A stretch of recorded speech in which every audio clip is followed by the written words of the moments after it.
ఇదైతే last shot కి continuation అన్నమాట. ఇంకా మంగళ స్నానం అయిపోయాక అందరూ రిసెప్షన్ కి ఎలా తయారైతే బాగుంటుందా అని ప్లాన్స్ లో ఉన్నారు. అప్పుడు తెలిసింది నాకు పట్టు చీరలు కట్టుకోవడం చాలా కష్టం అని. నేను కనిపించిన వాళ్ళనల్లా ఇలా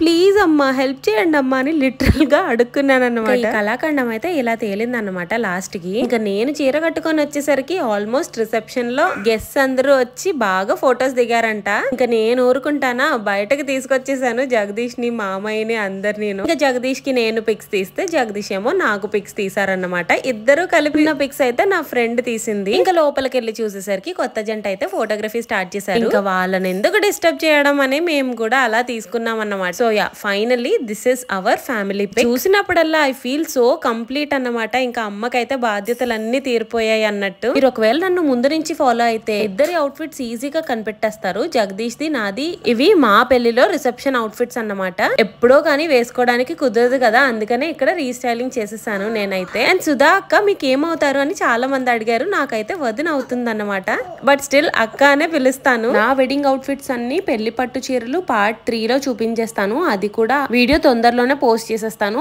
అందులోనే ఈ సారీ డీటెయిల్స్ కూడా ఉన్నాయి. ఇంతకీ మా ఇద్దరులో ఎవరు బాగున్నారో చెప్పలేదు. నెక్స్ట్ అయితే పెళ్లి హడావిడి షార్ట్స్ అన్నమాట. అవ్వకూడదు అనుకుంటే like, share, comment and subscribe.